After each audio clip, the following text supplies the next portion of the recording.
देश में corona virus की शुरुआत के वक्त लोगों में खौफ था। लोगों ने घरों में रहकर और एहतियात बरतकर कोरोना के खिलाफ जंग लड़ी थी। नए साल के आते आते ऐसा लग रहा था कि बस अब देश कोरोना से चल रही जंग के अंतिम पड़ाव पर है।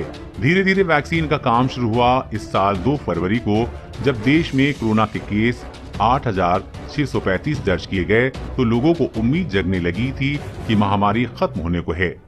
यहाँ तक कि सरकारें पेंडेमिक की बजाय एंडेमिक का नारा देने लगी थी। संकट खत्म मानकर सब कुछ खोल दिया गया। लोग घरों से निकल पड़े। सोशल डिस्टेंसिंग केवल प्रतीकात्मक दिखने लगी। मास्क मुंह और नाक से नीचे खिसक कर गले तक आ गए। शादी समारोहों पार्टियों में भीड़ दिखने लगी। चुनावी रैलियों में भीड़ बढ़ने लगी। स्कूल दफ्तर खोल दिए गए। सिनेमा हॉल मॉल्स पर्यटन स्थल गुलजार होने लगे और फिर अचानक मार्च खत्म होते होते देश में और दुनिया में कोरोना की दूसरी लहर का शोर लौट आया। अप्रैल की शुरुआत से ही महामारी का दौर ऐसा लौटा कि पिछली लहर को काफी पीछे छोड़ दिया। कोरोना वायरस की नई लहर ने भारत को एक बार फिर बैकफुट पर खड़ा कर दिया है।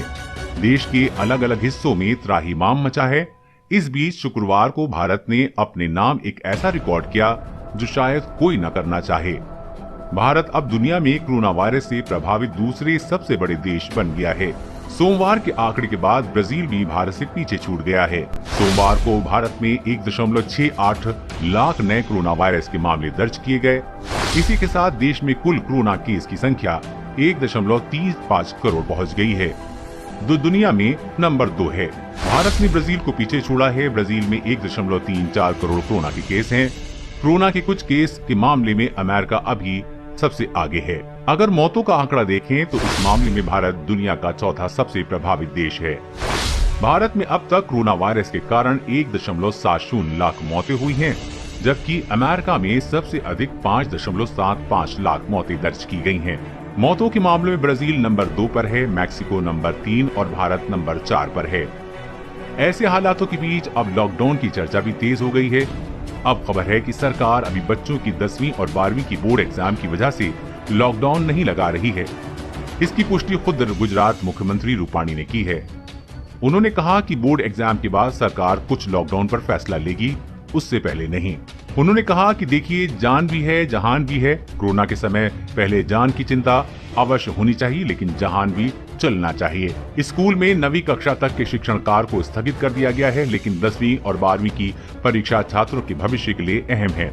उनके भविष्य की चिंता को देखते हुए हम आने वाले समय में उचित व्यवस्था करेंगे और एग्जाम के बाद स्थिरता देख लॉकडाउन पर फैसला करेंगे।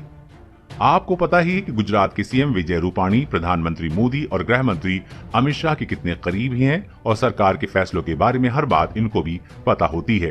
वहीं लॉकडाउन अब क्यों जरूरी है, चलिए जानते हैं। देश में कोरोना विस्फोट की स्थिति से निपटने में संसाधन कम पड़ रहे हैं। शहर शहर अस्पतालों में बेड्स, आईसीयू बेड्स, वेंटिलेटर्स की कमी देखी जा रही है, तो शमशान घाटों पर लाइनें लगी हैं। कोरोना से निपटने में जरूरी रेमडेसिविर इंजेक्शन के लिए घंटों लोगों को लाइनों में लगते देखा जा रहा है।